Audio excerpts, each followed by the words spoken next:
Bună ziua frumoși mei, bine ne-am regăsit la următoarea lecție pentru arcanele minore.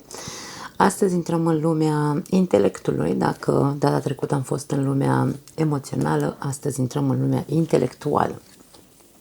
Începem cu asul de spade, care, bineînțeles, se referă la cele trei concepte despre care am vorbit. Poate vorbi despre tine sau despre altă persoană, poate vorbi despre o acțiune sau poate vorbi despre un eveniment.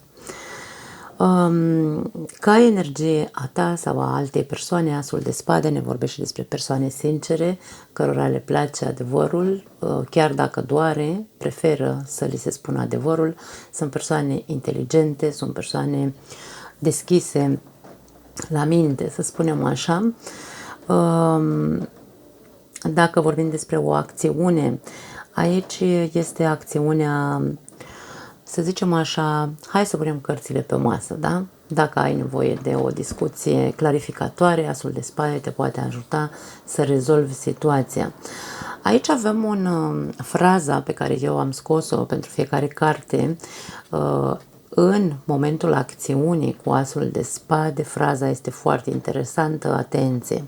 Depinde cum manevrezi situația cu care te confrunți, acțiunile tale vor decide care va fi rezultatul. De ce spun asta? Trebuie să ținem cont întotdeauna că spada are două tăișuri. Am mai repetat asta în anumite etalări de ale mele. Așadar, vorbind despre două tăișuri, se poate folosi acest as de spade să clarificăm acea situație cu care ne confruntăm, acționând într-un mod tăios sau într-un mod inteligent. Da? Asta este diferența la acțiune. Poți să faci rău, poți să faci bine cu asul de spade. Dacă ne referim, să spunem, la un eveniment, cu asul de spade vorbim despre un eveniment care are legătură cu legea. Poate fi vorba despre o instanță sau poate fi vorba despre un proces pe care l-ai, da? Asul de spade vine întotdeauna cu rezolvarea problemelor, vine cu soluții. De-aia răspunsul așilor întotdeauna este un da. Aici ți se face dreptate, da? În cazul în care ai un proces, să spunem.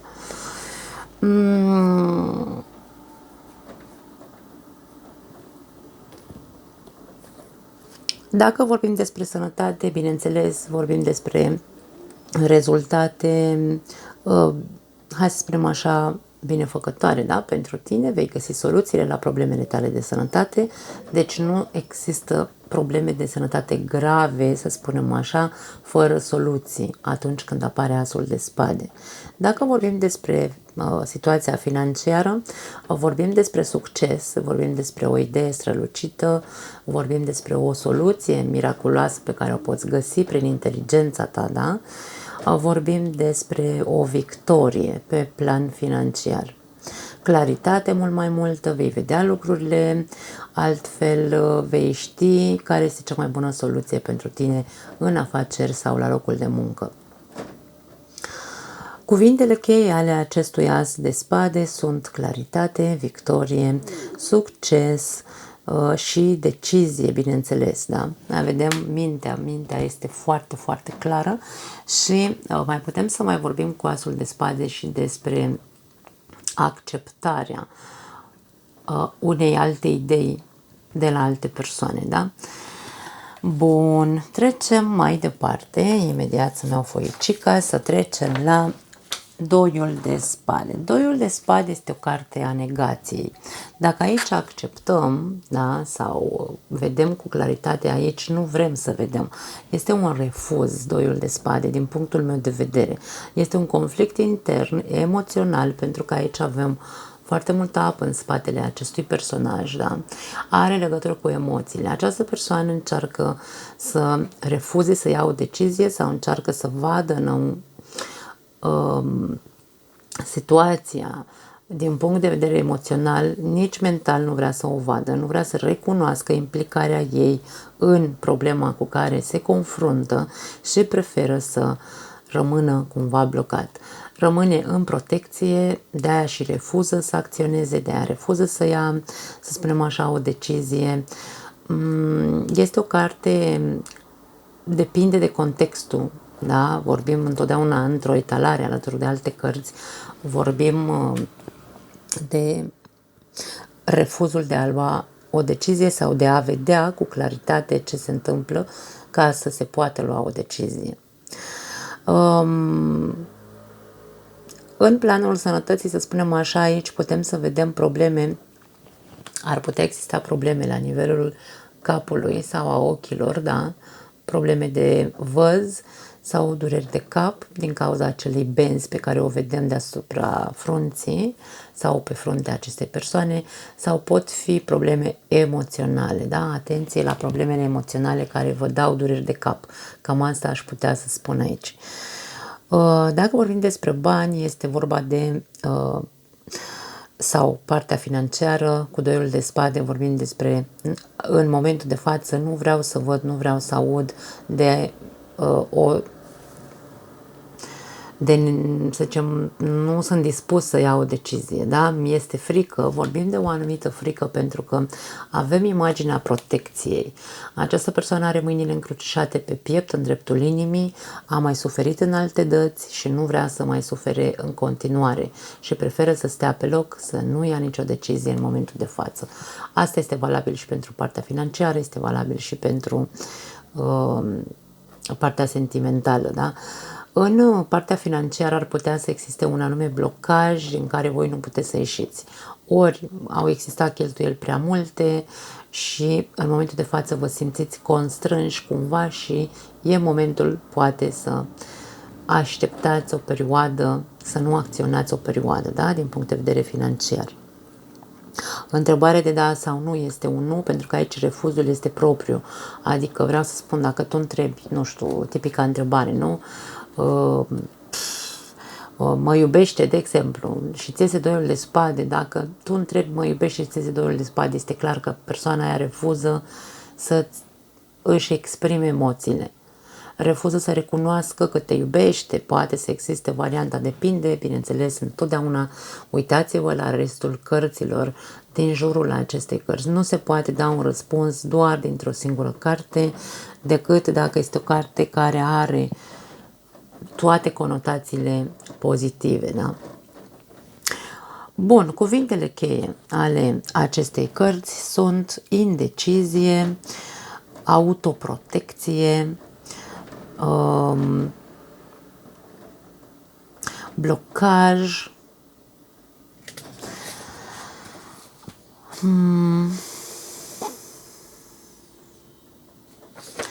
fraza, n-am spus fraza.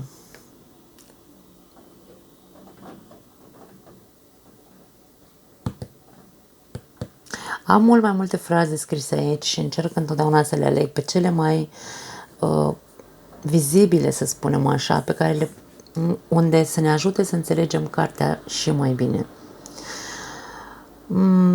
Aș spune că una dintre fraze este că ți-ai închis inima cu o barieră pentru a te proteja de ceea ce tu consideri că este un pericol pentru tine. Și spun această frază pentru că următoarea carte, bineînțeles, este Treiul de spade, care ne arată durerea. Treiul de spade este o carte complexă, care nu, hai să spunem așa, nu trebuie tratată cu superficialitate, da?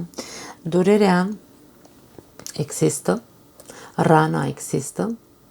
În această carte nu avem picături de sânge, de exemplu, ceea ce ne poate da, să spunem așa, ne lasă loc de interpretare că rana este veche. Dacă aveam picături de sânge, puteam să spunem că există în momentul de față o situație cu care te confrunți și care îți face rău, dar neavând picături de sânge, durerea este de mult. Așadar, hai să o luăm cu începutul. Vedem cele trei aspecte. Dacă se referă la tine, la energia ta sau a altei persoane, vorbim despre o persoană îndurerată, vorbim despre o persoană care nu și-a cicatrizat rănile, o persoană care a suferit și de moment este în durere. Dacă vorbim despre o acțiune, poate fi o acțiune care tu să faci rău cuiva sau, bineînțeles, cineva acționează făcându-ți rău, rănindu-te, da? Dacă vorbim despre un eveniment, este un eveniment neplăcut, ceva dezamăgitor, foarte tare. Este acea strângere de inimă pe care o simțim în momentul în care ne dezamăgește un anume eveniment din viața noastră sau atitudinea cuiva față de noi, da?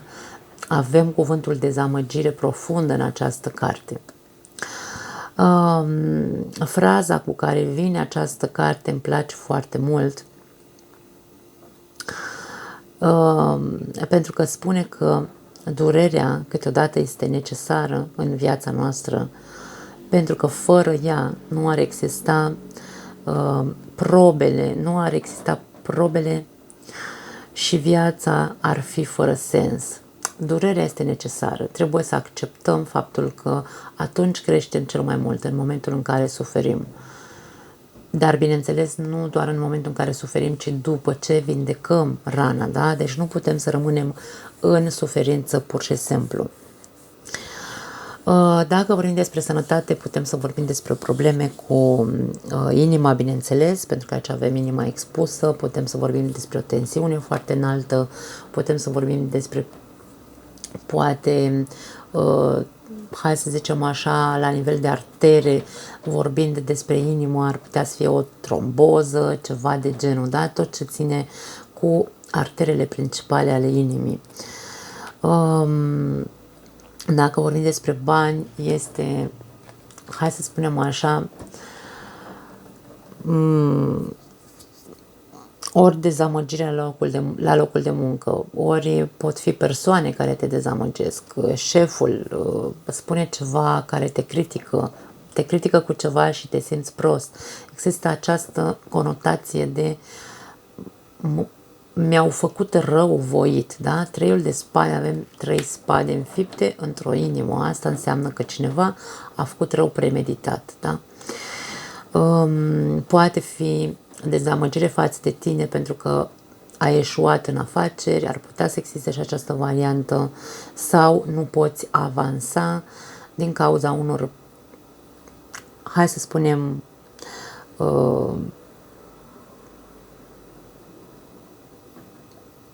alte eșecuri pe care le-ai avut în trecut și pe care încă nu le-ai depășit, da? Ar putea să existe și această conotație.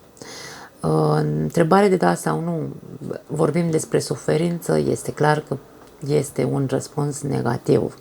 Am spus în arcanele majore că este mult mai bine pentru începători, în momentul în care începi să zicem așa, să practici cu tarotul, să folosești pentru întrebări de da sau nu doar arcanele majore, pentru că acolo ai un răspuns clar. Arcanele minore, în momentul în care ai mai multă experiență, poți să-i dai răspunsul, da? Îl percepi, îl intuiești, dar eu aici spun da sau nu, dar niciodată să nu uitați în contextul în care puneți întrebarea și ce cărți ies după această carte, în cazul în care este prima carte de răspuns, da? Pentru că ar putea să fie un nu și după el o virgulă, dar puncte, înțelegeți, da? Bun, ce vreau să mai spun? Cuvintele cheie.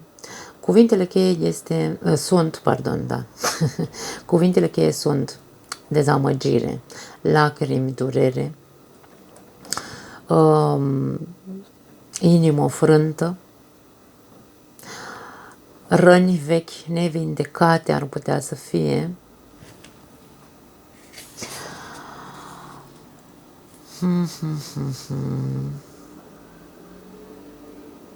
decepție, da, să nu uităm, decepție, pot fi, mai poate fi un cuvânt cheie, momente dure, în momentul de față, treci prin momente dificile, da? Deci e nevoie tot timpul să vedem contextul poveștii în care există acest 3 de spade. Pentru că, de exemplu, dacă avem o combinație de 3 de spade cu diavolul sau cu magicianul, vorbim despre cineva la care tu nu te așteptai și te-a dezamăgit foarte tare sau ți-a făcut un rău nemeritat. Dacă vorbim de o combinație de 3 de cupe cu 3 de spade, vorbim despre un triunghi amoros, da? Există foarte multe alte combinații care ne spune de unde vine durerea. Și de acolo putem să extragem alte cuvinte cheie care ție sunt cumva inspirate în momentul citirii să le spui, da? Ați observat la mine că eu mă las inspirată și nu întotdeauna, bineînțeles, pot să spui aceleași cuvinte cheie în orice etalare. Bun, trecem mai departe la 4 de spade. 4 de spade ne arată oboseala. 4 de spade este o carte care, să spunem așa, ne invită întotdeauna să ne luăm o pauză, pentru că aici vedem în această fotografie o persoană întinsă la pământ, are o spadă sub el, ceea ce spune că această spadă este cea care l-a pus la pământ. Are nevoie să-și ia o pauză, să mediteze, să înțeleagă ce s-a întâmplat și de unde vine suferința. Da. Dar e nevoie de meditație aici. Dacă vorbim despre energia ta sau alte persoane, 4 de spade ne vorbește despre o persoană extenuată, o persoană care s-a luptat să iasă din această durere a 3 de spade, nu a reușit, poate că a făcut o grămadă de lucruri să poată să își vindece durerea 3 de spade și nu a reușit. A făcut tot ce a putut și acum este extenuat. Nu mai are energie, nu mai are forță să mai meargă mai departe și are nevoie să se deconecteze. Este o carte a deconectării mentale de la problema care te face să suferi. Dacă vorbim despre o acțiune, acțiunea este stai pe loc. Nu te du nicăieri în momentul de față, ia-ți o pauză bine meritată, liniștește-ți mintea, puneți ordine în minte, pentru că spadele reprezintă mintea noastră, da? Ideile noastre, gândurile. Dacă vorbim despre un eveniment, este un eveniment care te-a pus la pământ. Putem să vorbim aici despre o boală, atenție, la nivel de sănătate, 4 de spade ne arată o boală care te poate pune la pământ, pentru că poate ai fost prea neglijent. De ce spun neglijent? Pentru că în foarte multe momente din viață noi nu,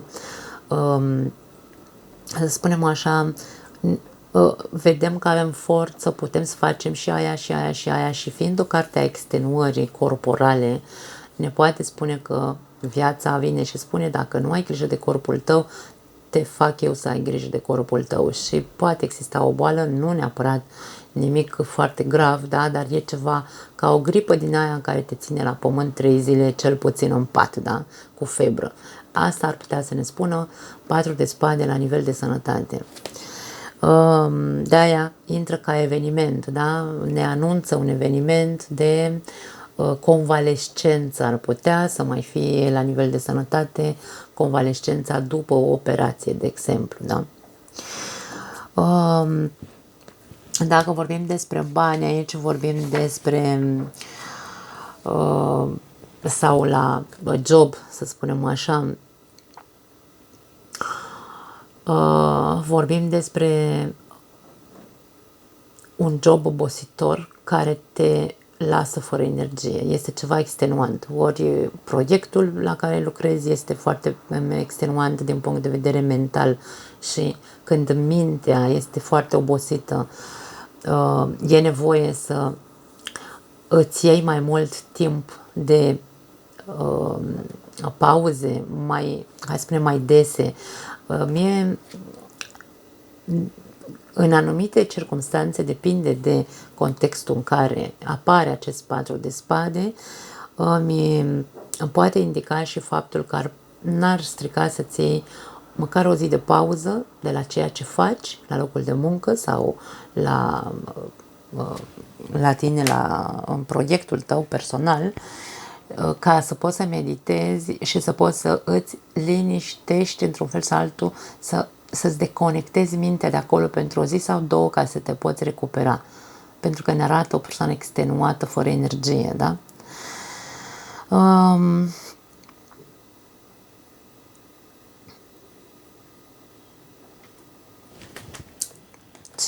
Ce n-am spus? N-am spus fraza. Fraza acestei cărți este: ai nevoie de un timp de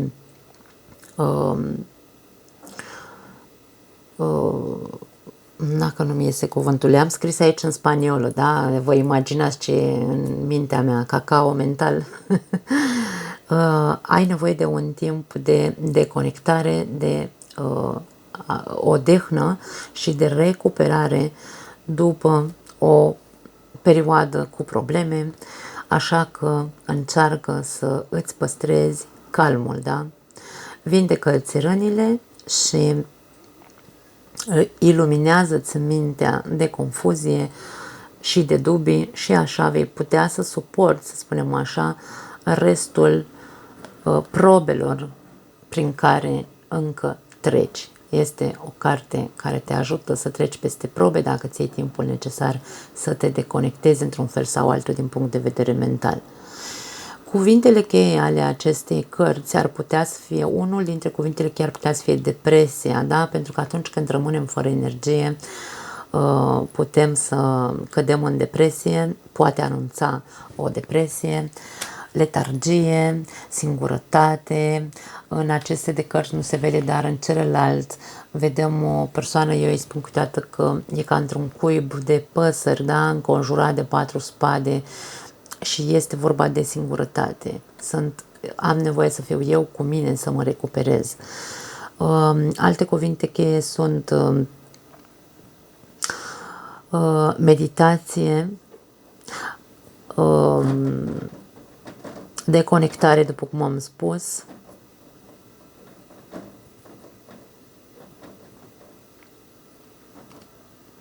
și în special este vorba de a te odihni, da?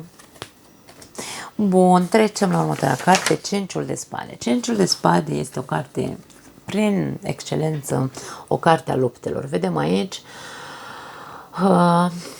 anumite personaje, vedem două persoane care au fost învinse, să spunem așa, au rămas spadele lor în urmă și unul dintre aceste personaje, vreau să vă uitați foarte bine, mie îmi place foarte tare să explic expresia feței acestei persoane. Are expresie de hienă, eu așa-l văd, da? Este acea persoană mărșavă cu care tu duci o luptă, care este o persoană care nu joacă corect, nu luptă corect. Vorbim despre manipulare în această carte, vorbim despre, știu și eu, o luptă nedreaptă. Așadar, dacă se referă la energia ta, acest 5 de spade, sau energia altei persoane, putem să vorbim despre o persoană foarte ambițioasă care calcă pe cadavre să-și împlinească obiectivul, da? O conotație pozitivă a acestei cărți este depinzând cine ești tu. Dacă tu ești această persoană, vei călca pe cadavre să-ți îndeplinești obiectivul. Dacă ești una dintre aceste persoane care se îndepărtează, conotația pozitivă a acestei cărți este aruncă armele, nu intru în luptă cu hienele, da? Cam asta este ideea. Trebuie să ținem cont de această fină conotație a acestei cărți. Pentru că depinde de alte cărți de care este înconjurată, ne poate arăta acest aspect, da? Dacă vorbim despre o acțiune, este o acțiune de luptă. Ți se spune nu renunța la luptă, indiferent cât este de complicată situația prin care treci. Bineînțeles, din nou vorbim de conexiunea cu celelalte cărți. Dacă vorbim despre un eveniment, este un eveniment în care tu ai putea să ai de-a face, de exemplu, cu o luptă nedreaptă, cineva intră în competiție cu tine, încearcă să te manipuleze. Manipularea este unul din cuvintele cheie ale acestei cărți, în afară de luptă, da?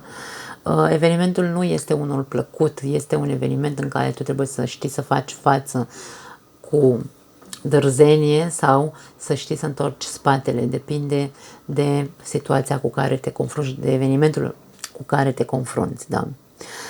Dacă vorbim despre sănătate, Poate că aici ne arată lupta cu o anumită boală. Vorbim despre spade, vorbim despre, avem și apă aici. Vorbind despre spade, putem să vorbim despre o luptă cu o boală legată de, să spunem așa, de neurologie. Orice tip de boală legată de neurologie. Ar putea să fie începând de la o mică depresie care s-a făcut prea mare și trebuie să lupți să ieși de acolo, ori lupta cu o boală tip Alzheimer sau, nu știu, demență. Există o luptă îndrăjită aici. Trebuie să lupți ca să poți să supraviețuiești într-un fel sau altul. Dacă s-a ajuns la o boală foarte complicată sau este prea, hai să spunem așa, au trecut ani și boala s-a făcut din ce în ce mai complicată și mai mare, atunci este renunțarea împotriva, adică nu mai ai pentru ce să lupți, da? Depinde foarte mult. Aceste aspecte nu se arată foarte des în lupta cu boala, dar este una dintre variante. Dacă vorbim despre bani sau job sau în general proiecte, această carte ne poate indica competiția, da? Competiția cu persoane mărșave. Atenție, din nou vorbim despre persoane care calcă pe cadavre.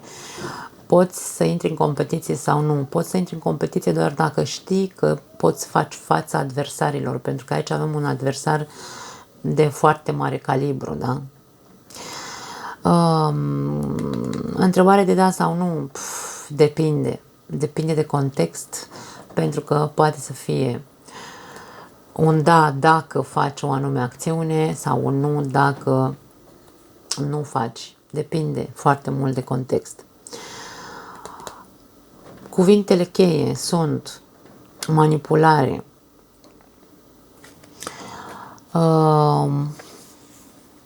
minciună, înșelăciune, dar totul plecând de la premeditație, să nu uităm, da? Deci aici se face pentru că se vrea, nu se face din necunoștință de cauză. Vreau să rămână clar acest aspect. Deci, putem să vorbim și despre cuvintele cheie care includ renunțarea la luptă, da? Aruncă armele sau predă armele. M-ați auzit spunând, cei care mă cunoașteți, această frază. Conflict.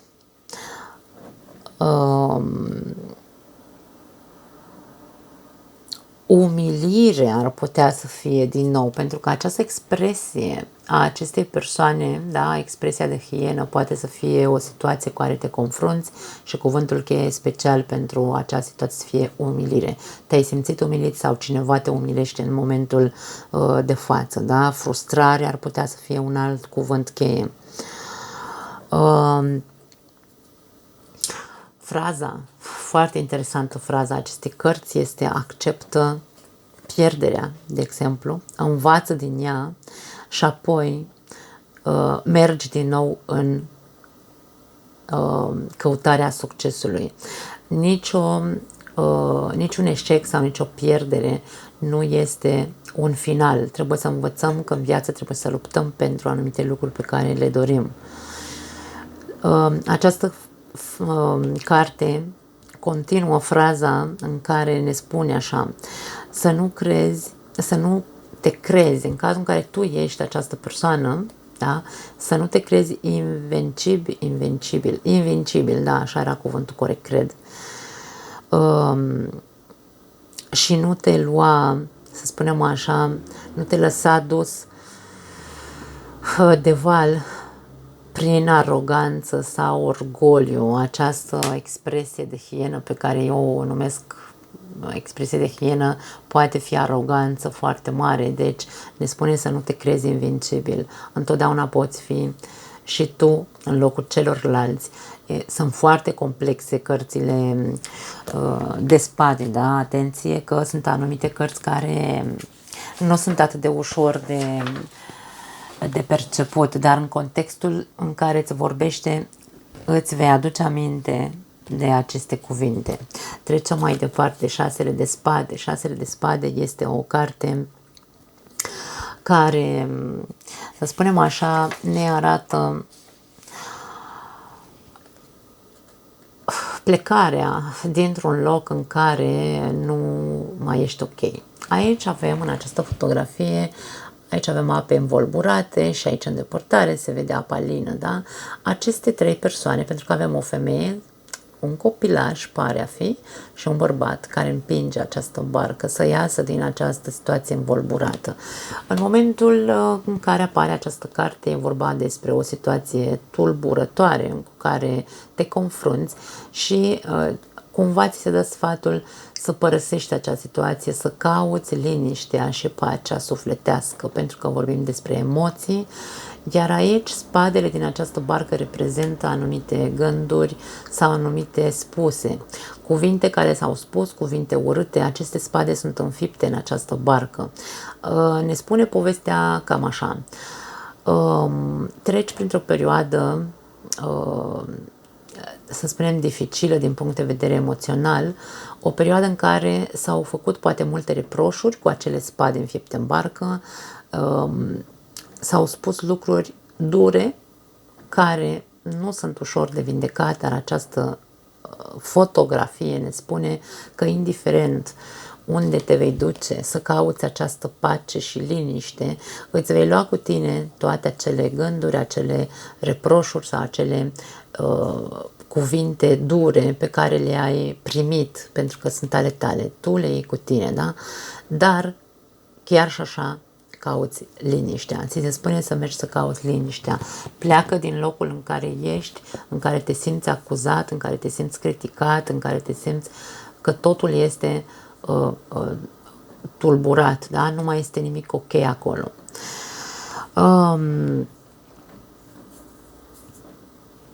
Dacă se referă la energia ta, această carte ne poate vorbi despre faptul că tu cauți să găsești liniștea. Vorbim despre o persoană care caută sau este în căutarea liniștii emoționale și mentale. Dacă vorbim despre o acțiune, este o acțiune de plecare, părăsești o situație urâtă, după cum am spus, iar dacă vorbim despre un eveniment, vorbim despre un eveniment poate neplăcut pentru tine, unde vor fi critici, unde vor fi lucruri urâte spuse și ți se cere să-ți păstrezi calmul, da? Încearcă orice eveniment critic la adresa ta să nu lași să te tulbure foarte tare, încearcă să-ți păstrezi liniștea emoțională, da? Dacă vorbim despre sănătate, putem să spunem că se va ieși din situația în care ești, se vor găsi acele soluții. Poate că a fost de mult această situație de sănătate destul de, să spunem așa, incertă, pentru că valurile, ce ne arată? Turbulențe, cum spun eu, da? Ai trecut printr-o perioadă turbulentă din punct de vedere al sănătății, dar aici se vede că te îndrepți înspre o perioadă senină. Așadar, putem să spunem că ne vorbește de o recuperare. Poate că ar trebui să faci niște, pe plan de sănătate ar putea să fie că ți se va indica să faci o călătorie într-o zonă mai umedă, ar putea să fie ca să poți să-ți recuperezi sănătatea mult mai repede, sau o călătorie într-o zonă mediteraneană, să spunem așa, da? Undeva la Marea Mediterană sau lângă un râu, lângă o apă, legat de apă trebuie să fie, dar ape liniștite, da? Nu ape agitate, asta vreau să spun. Bun, dacă vorbim despre partea financiară sau de job sau așa, aici vorbim despre ieșirea dintr-un impas. Poate că ai avut pierderi de bani sau poate că ai trecut printr-o situație nu tocmai frumoasă din punct de vedere financiar și aici vorbim despre recuperare. Recuperare poate părăsind un job în care tu te simți foarte acuzat sau foarte neliniștit, este o neliniște în această carte, da? Și preferi să renunți și chiar să pleci destul de departe, aș spune, din locul în care muncești, da? Să spunem așa, o schimbare de job ar putea să fie aici. Întrebare de da sau nu, eu aș spune că este un da. Un da atâta timp cât tu ai luat hotărârea să părăsești situația prin care treci, depinzând de întrebarea pe care o pui. Dacă pui întrebarea mă iubește, aici ar putea să fie un răspuns încă nu este sigur dacă te iubește. Probabil că da, dar cum este aici foarte agitată pe dinăuntru persoana, pentru că valurile unei ape ne arată agitația emoțională, e posibil să fie încă incert, să fie incerte sentimentele pe care le are față de tine. Da? Depinde în ce context punem întrebarea. Cuvintele cheie ale acestei cărți sunt călătorie, ar putea să fie unul dintre călătorie peste ape, da? Este cumva, să spunem așa, foarte predominant. Putem să vorbim despre terminarea unei perioade de depresie, ar putea să fie, da, sau de tristețe, de agitație.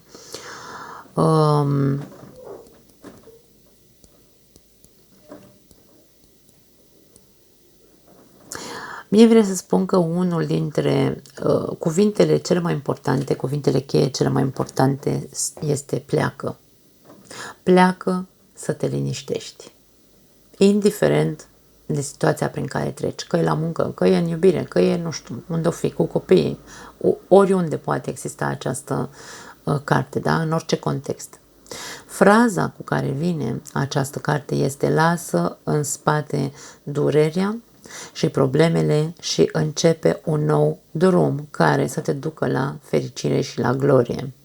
Începe din nou, trebuie să reușești să ajungi la un echilibru între minte și inimă, da? Pentru că aici vedem mintea în spade și inima, sentimentele noastre în apă, da? Trebuie să ajungi la un echilibru între minte și inimă pentru a putea să fii capabil să realizezi lucruri mărețe. Bun, trecem mai departe. Următoarea mea, hai să spunem așa, următoarea carte care eu nu prea o suport așa. Da, nu prea îmi place deloc cartea asta. Este o carte din nou o carte a manipulării, din nou o carte dacă stau foarte atentă să mă uit, dacă facem comparația un pic între imaginea cincelui de spade, expresia feței acestei persoane și expresia feței celelalte persoane, hai să vedem dacă se face bine scarful, ok, vedem un pic cam aceeași expresie, da? E bine, eu asociez destul de tare această carte cu cinciul de spade. O asociez din cauza expresiei feței. Nu știu de ce nu îmi cade deloc bine personajul ăsta. Acum, această carte ne vorbește despre înșelăciune, despre furt, despre minciună, despre manipulare, despre fugă, despre te sustragi, da? Cineva se sustrage de la locul faptei, nu recunoaște că a făcut un lucru mărșav. E o carte foarte, foarte, hai să spun așa, manipulativă, da? Dacă vorbim despre energia unei persoane sau despre energia ta, aici vedem, hai să spunem, o persoană care nu își asumă răspunderea pentru faptele sale, da? O persoană egoistă, o persoană care poate manipula foarte ușor ca să-și împlinească dorințele sau obiectivele lui. Dacă vorbim despre o acțiune, poate fi o acțiune de furt, ne poate arăta o acțiune de înșelăciune sau furt, da? Adică cineva încearcă să te înșele, să te ducă de nas, sau cineva te-a furat deja, ar putea să fie, da? Dacă vorbim despre un eveniment, este un eveniment în care cineva fuge de la locul faptei, indiferent ce s-a întâmplat, că este în iubire, că ai iubit un manipulator, de exemplu, acesta fuge, evenimentul este de fugă, nu mi-asum consecințele faptelor mele, da? Am înșelat persoana de lângă mine, i-am spus povești nemuritoare. Dacă vine în combinație cu magicianul, aici avem exact acea față, dacă vă aduceți aminte când am vorbit despre magician, exact acea a doua față a magicianului, da? Fuga de la compromis, să spunem așa, te vrăjește foarte, foarte, are o putere imensă să vrăjească și apoi fuge, dispare. Bun, dacă vorbim despre sănătate, această carte este o carte a atenției. Fii atent că ar putea să, poate ar trebui să-ți repeți din nou, de exemplu, niște analize sau, nu știu, niște investigații pe care le-ai făcut repetele, pentru că e posibil aici să iasă cineva să nu fi fost responsabil și să îți scoată fișa altcuiva. Atenție, da? Aici ar putea să fie o chestie de înșelăciune, nu neapărat pentru că vrea, pe partea sănătății, da? Ci pentru că nu și-a asumat anumite responsabilități. Dacă vorbim despre bani sau despre job, această carte este una care te atenționează că ar putea să existe o situație de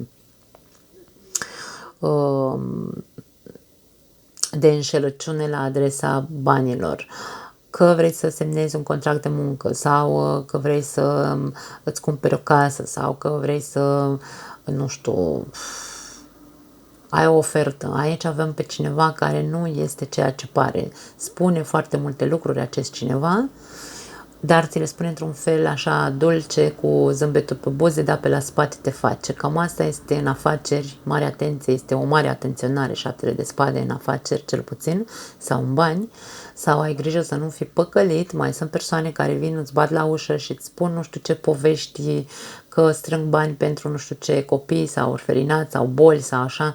Este o înșelăciune, da? Deci nu este foarte clar mesajul, atenționarea.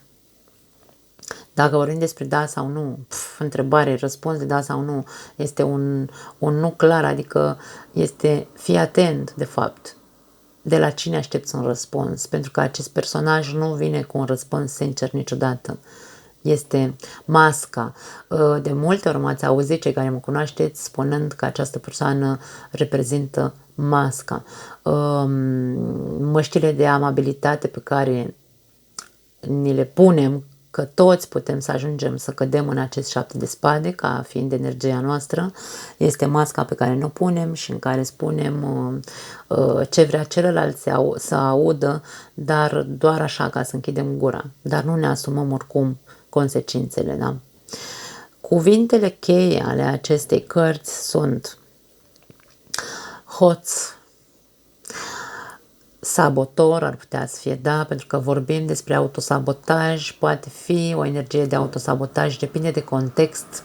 Din nou, sunt anumite cuvinte cheie, dar care le putem folosi doar într-un anumit context. Autosabotaj poate fi egoism, manipulare, minciună, trădare, furt, da, să nu uităm.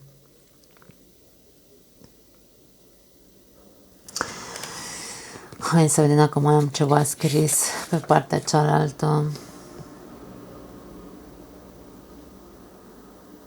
Precauție, bineînțeles, aici în momentul în care tu simți, intuiția ta îți spune că ai de-a face cu cineva într-o energie de 7 de spade, trebuie să fii precaut și să încerci să îl demaschezi, da? Să încerci să-i simți ce mască poartă în momentul de față, da?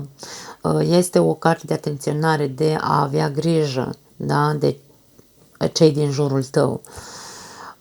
Minciună, după cum nu știu dacă am spus minciună.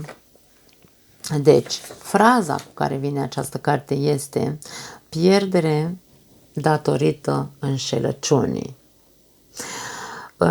Ni se spune ca frază, nu încerca să minți sau să înșeli pe nimeni și nici pe tine însuți. Este o carte a neasumării, într-un singur cuvânt, minciună, neasumare, manipulare și așa mai departe. Bun, trecem mai departe la 8 de spade. 8 de spade ne arată un blocaj. Blocajul 8 de spade este unul, hai să spunem, acceptat, da? Deci aici vorbim ca un blocaj al minții. Mintea este blocată într-un anume eveniment din viața ta. Este un blocaj asumat. De ce? Pentru că această persoană din această carte are mâinile într-adevăr legate, este înconjurată de spade, dar are picioarele dezlegate. Cu toate că terenul nu este foarte, hai să spunem așa, foarte prielnic pentru a pleca de acolo, mai ales că are ochii astupați, adică e ca și cum sunt orb, nu văd că de fapt mă aflu într-o situație în care nu am ieșire de aici, decât să plec oriunde, îmi asum că plec de aici, mă eliberez din această închisoare pe care am acceptat-o, în care m-am complăcut, dar chiar dacă nu văd și nu știu unde mă duc, prefer să fac primii pași să ies de acolo. Poate fi un început de depresie, da? Pentru că următoarea carte este cartea stresului și a depresiei și aici putem să vorbim despre acele persoane care nu neapărat că se complac, nu au altă soluție, da? Depinde de context. Această carte ne poate vorbi despre persoane care nu au soluții să iasă dintr-o situație. Ca să pun cumva, să zicem așa, optul de spade într-un context, aș spune că am putea vedea foarte clar situația unei persoane care rămâne într-o căsnicie în care este nevoită să rămână pentru anumite, hai să spunem așa, facilități, între ghilimele, că este o persoană care depinde de partenerul de viață din punct de vedere financiar, că are copii foarte mici, de exemplu în cazul femeilor, copiii sunt foarte mici și nu am un job, nu am ieșire din situația în care sunt și sunt obligată cumva să stau acolo, mă fac că nu văd cât de tare sufăr, da? Sunt la începutul unei depresii, dar încă nu am curaj să mă mișc, pentru că această persoană nu se mișcă, da? Încă nu am curaj să mă mișc pentru că nu știu unde aș putea să mă duc. Este foarte, foarte plină de energie această carte. Dacă vorbim despre energia ta, de exemplu, această carte ne vorbește despre un blocaj mental. Ești blocat în mintea ta, nu reușești să găsești soluții, poate fi, să spunem așa, obsesivă situația prin care treci, adică tu te simți că nu vei putea niciodată să ieși de acolo. Este un mare, mare, mare blocaj, da? O persoană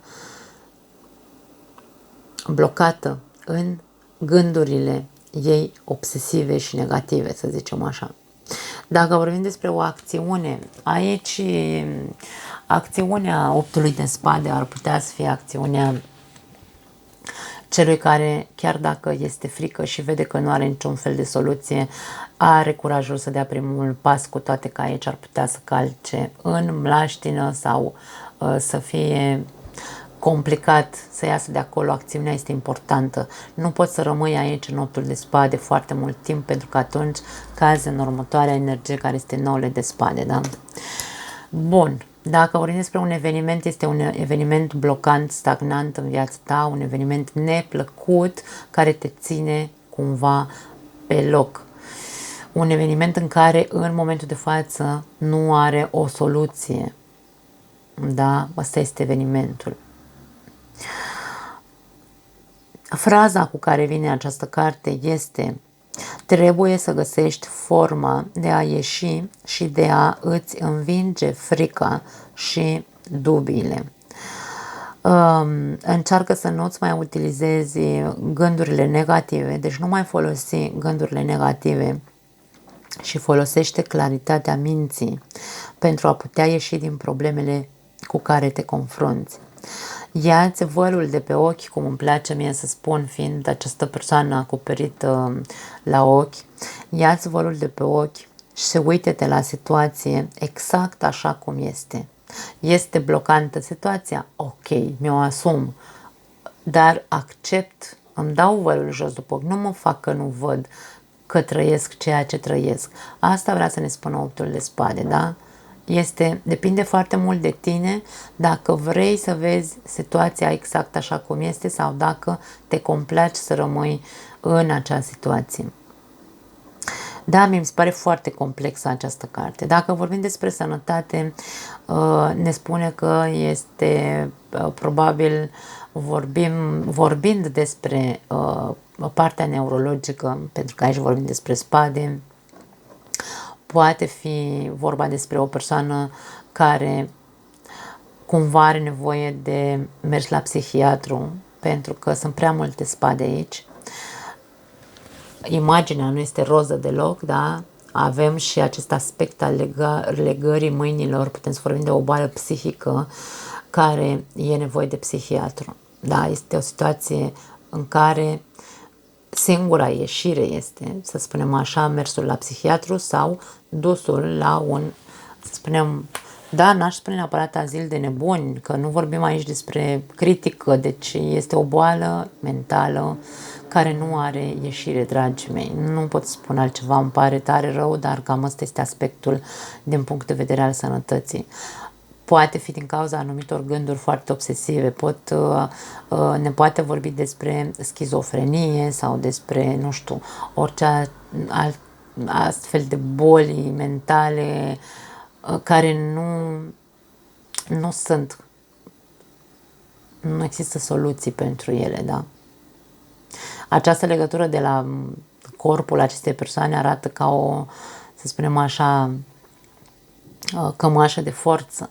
Așadar, cam asta este pentru sănătate. Da, este foarte crunt ceea ce spun, dar mie asta mi inspiră cel puțin. Întrebare de da sau nu, deci aici depinde doar de tine. Vrei să-ți dai voie jos după ochi sau nu? Este foarte clar răspunsul, aș spune. Bani, dacă vorbim despre bani sau despre job, vorbim despre o situație destul de complicată la locul de muncă în care ești obligat cumva să rămâi acolo, dar ești obligat să fii și lucid în același timp, să nu uităm fraza cu care a venit această carte, da? Dă-ți vălul jos de pe ochi să vezi de ce este situația care este acolo sau de ce treci prin această situație în afacerile tale. Ce nu ai făcut bine? Că poate, în trecut te-ai autosabotat singur, da? Deci, cuvintele cheie ale acestei cărți sunt orbire, frică, restricție. Poate fi o restricție autoimpusă, să nu uităm acest aspect, da? Depinde de contextul în care iese această carte. Frica de a ieși dintr-o situație sau frica de a ieși rănit dintr-o situație. Senzație de a te simți ca la pușcărie. Am mai spus în etalările mele de multe ori că această carte mi-a aspectat senzația de pușcărie, da? Ar putea să fie depinde în ce context iese, să ne arate o persoană care într-adevăr fizic este la pușcărie, da?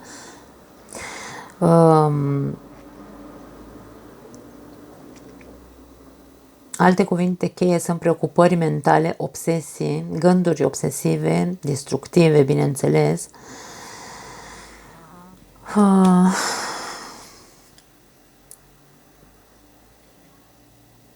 Criză ar putea să mai fie un alt cuvânt. Și mie vine să spun că ne poate vorbi și despre incapacitatea de a îți asuma responsabilitatea pentru propria viață. Și asta spun în contextul în care am spus la început, o persoană care nu are un loc de muncă, care stă aici în această situație pentru că nu are de ales altceva, dar aici vorbim și despre incapacitatea acelei persoane de a-și asuma responsabilitatea pentru propria viață și rămâne în această viață, în această situație urâtă, pentru că nu își asumă alte responsabilități. Cam asta este ceea ce simt eu în optul de spade, da? Ne oprim aici, dragii mei, pentru că nu vreau să treacă foarte mult, să fac videourile foarte lungi. Data viitoare vom vorbi despre restul cărților, așadar vă pupăcesc și ne vedem în curând. Ceau!